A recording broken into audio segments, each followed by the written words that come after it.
Kali ini Mimin akan membahas film animasi berjudul Encanto. Langsung saja, film diawali dengan memperlihatkan seorang anak perempuan bernama Mirabel bersama neneknya. Neneknya menceritakan mengenai lilin dengan lambang kupu-kupu, yang memberi mereka keajaiban, dimulai saat sang nenek melahirkan anak kembar tiganya. Nenek bersama kakeknya Mirabel bernama Pedro, yakni suami sang nenek, terpaksa meninggalkan rumah mereka dan mencari rumah baru diikuti dengan banyak orang dari desanya. Kemudian datang orang-orang berkuda yang membunuh suami sang nenek. Nenek hanya bisa menangis di depan lilin yang dibawanya. Kemudian keajaiban pun muncul. Lilinnya menjadi lilin ajaib yang tidak pernah padam, memberi perlindungan dan juga tempat tinggal. Yang disebut Encanto, hanya neneknya yang diberi rumah yang hidup dan melindungi nenek beserta anaknya. Lilin itu juga memberikan kekuatan kepada 3 anaknya. Dan ketika ketiga anaknya mempunyai anak, maka pada usia tertentu, cucunya juga akan mendapatkan kekuatan. Mereka disebut keluarga Madrigal, yang membantu semua warga dengan kekuatan mereka. Malam itu adalah waktunya Mirabel menerima kekuatannya. Lalu, beberapa tahun kemudian, ini Mirabel remaja, yang sangat semangat menyambut pemberian kekuatan untuk adik sepupunya, Antonio. Malam ini, Mirabel keluar rumah dan ditanya oleh anak kecil mengenai kekuatan keluarganya. Mirabel pun menceritakannya. Pertama ada bibinya, Peppa, yang dapat mengatur cuaca berdasarkan suasana hatinya. Saat bahagia cuaca cerah dan saat tidak bahagia cuaca akan aneh atau bahkan bisa membuat badai. Kedua, pamannya Bruno. Namun ada aturan bahwa tidak boleh membahas tentang Bruno, bisa melihat masa depan dan suatu hari pamannya menghilang. Ketiga, ibunya dapat menyembuhkan dengan makanan yang dibuatnya. Kemudian sepupunya, Dolores yang memiliki pendengaran yang tajam, Camilo yang dapat berubah wujud, kemudian kakak perempuannya Isabella yang dapat membuat bunga yang indah dan Luisa yang sangat kuat dapat mengangkat apa saja termasuk gunung. Saat ditanya apa kekuatan Mirabel, Mirabel memutar-mutar cerita dan tidak mengatakannya, dan sampai di depan rumahnya, sepupunya mengatakan kalau Mirabel tidak mendapatkan kekuatan. Mereka semua mempersiapkan upacara penerimaan kekuatan untuk adik sepupunya, Antonio, anak dari tantenya, Peppa. Mirabel yang tidak punya kekuatan suka ceroboh dan menyebabkan masalah, namun niatnya ingin membantu dan berguna untuk keluarganya. Namun, neneknya selalu memarahinya karena kecerobohannya dan kali ini neneknya mengatakan jika ingin membantu, caranya yaitu tidak menghalangi. Karena upacara penting ini harus berjalan dengan sempurna. Di sini tantenya muncul, mengeluarkan awan mendung karena tidak menemukan Antonio, dan Mirabel yang sedikit sedih pun kembali ke kamarnya. Ibunya menegur neneknya agar tidak terlalu keras ke Mirabel, namun neneknya sangat memprioritaskan upacara malam ini yang harus sempurna, tanpa memikirkan perasaan cucunya, Mirabel. Ternyata Antonio bersembunyi di bawah tempat tidur, yang dimana kamar itu adalah kamar untuk yang belum mendapatkan kekuatan. Sedangkan Mirabel akan di situ selamanya karena tidak mendapatkan kekuatan. Antonio merasa takut jika ia juga tidak mendapat kekuatan. Namun, setelah diberi hadiah dan dibujuk oleh Mirabel, Antonio pun luluh. Antonio sangat sayang ke Mirabel dan berharap Mirabel juga dapat kekuatan. Setelah waktunya tiba, Antonio pun keluar dan bersiap-siap untuk upacaranya. Upacaranya pun dimulai, semua warga hadir untuk menyaksikannya. Antonio gugup dan memanggil Mirabel untuk menemaninya, dan akhirnya pintunya terbuka, dan muncul seekor burung. Antonio pun dapat memahami apa yang dikatakan burung itu. Antonio mengundang semua hewan masuk ke kamarnya. Kamarnya sangat luas bagaikan kebun binatang.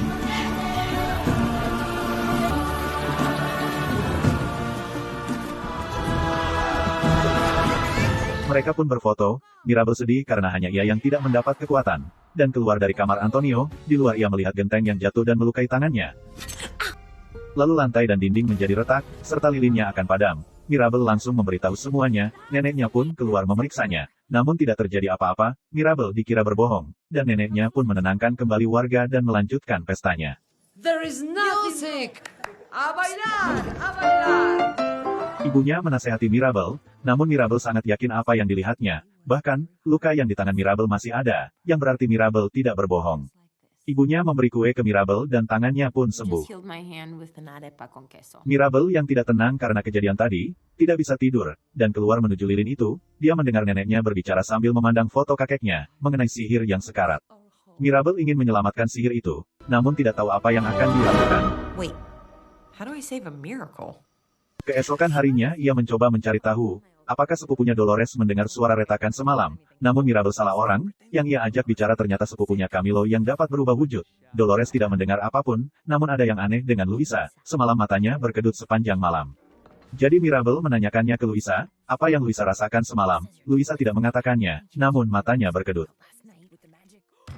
Neneknya lalu memberitahu soal lamaran Isabella ke semua keluarga. Sedangkan Mirabel masih berusaha mencari tahu sesuatu dari Luisa. Setelah didesak terus-menerus akhirnya Luisa memberitahu bahwa saat Mirabel mengatakan ada retakan, Luisa merasa melemah.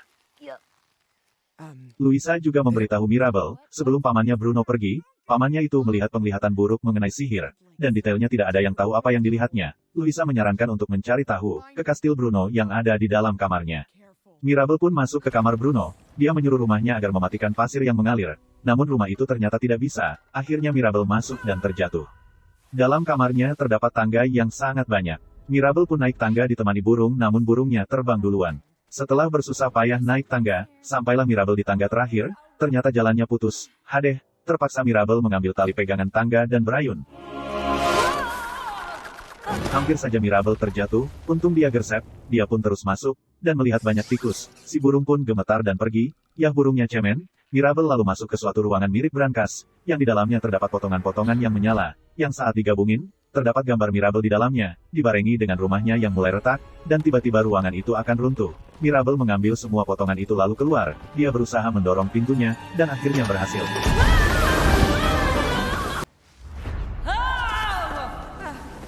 Setelah keluar ia bertemu neneknya, dan tiba-tiba Luisa datang sambil menangis, karena kekuatannya menghilang. Neneknya akan pergi ke keluarga Guzman untuk membahas pernikahan Isabel, dan menyuruh Mirabel untuk menjauhi Luisa sebelum neneknya berbicara dengannya. Saat berbicara sendiri di kamar tentang penglihatan Bruno, bibinya datang dan mendengar Mirabel menyebut nama Bruno. Mirabel menanyakan mengenai penglihatan Bruno, dan suami bibinya datang dan memberitahunya, waktu itu adalah pernikahannya, dan Bruno datang memberitahu bibinya sesuatu yang buruk. Seketika mood bibinya berubah, dan menyebabkan cuaca hujan disertai badai.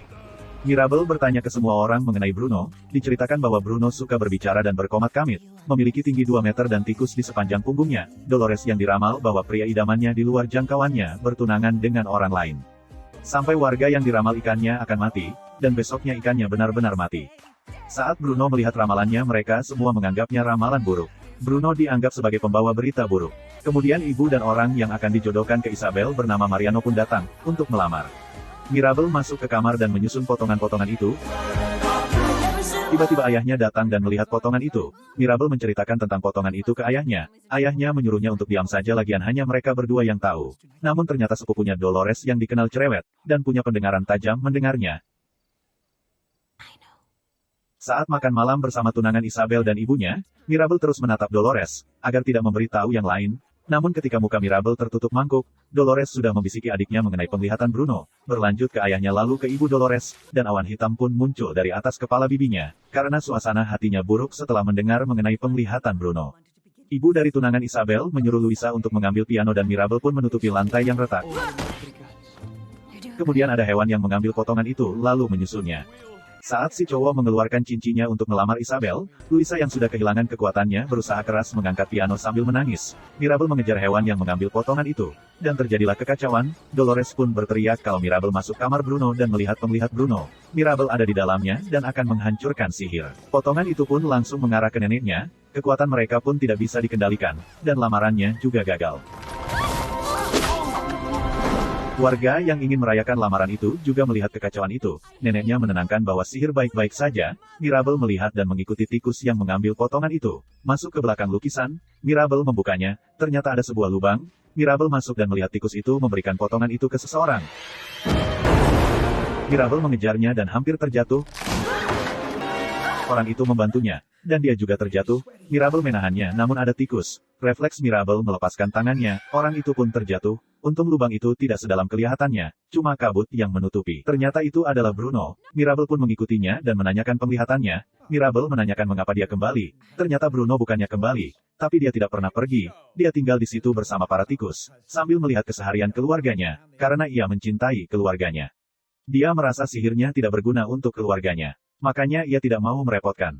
Mirabel menyuruh Bruno agar melihat masa depan lagi. Pamannya tidak mau, dan menceritakan penglihatan terakhirnya. Ia melihat seolah-olah masa depan belum bisa ditentukan. Karena, terlihat dua gambar di dalamnya, ada rumah yang hancur dan rumah yang bagus. Namun Bruno tahu pemikiran orang-orang, yang hanya menganggap penglihatan Bruno pasti hal yang buruk. Jadi Bruno memutuskan untuk bersembunyi dan melindungi Mirabel.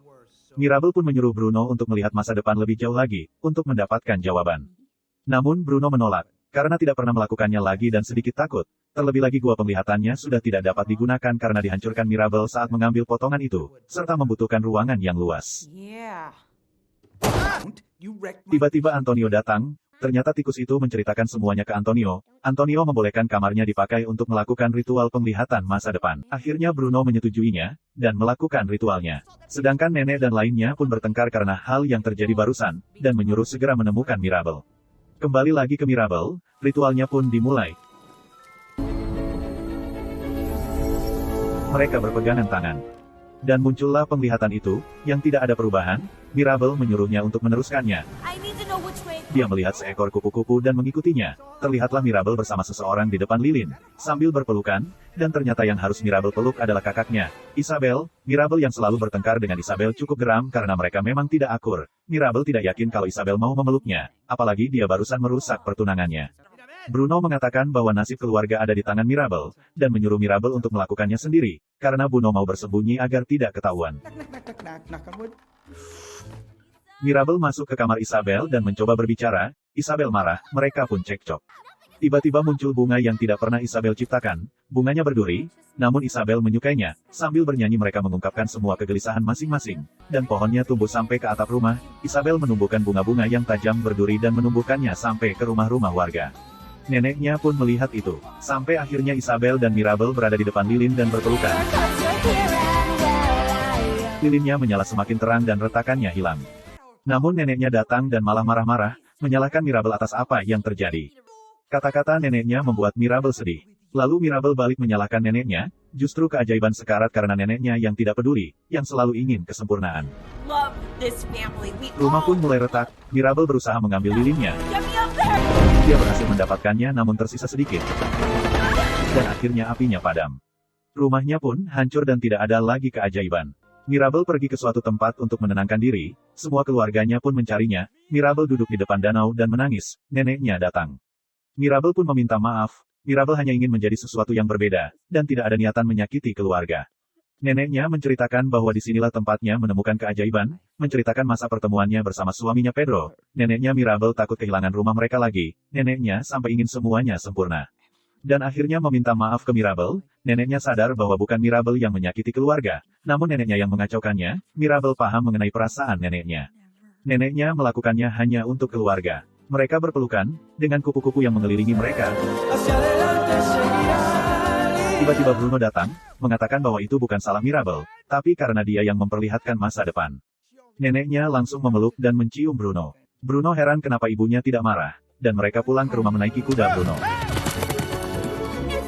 Saudara Bruno pun memeluk Bruno yang sudah kembali.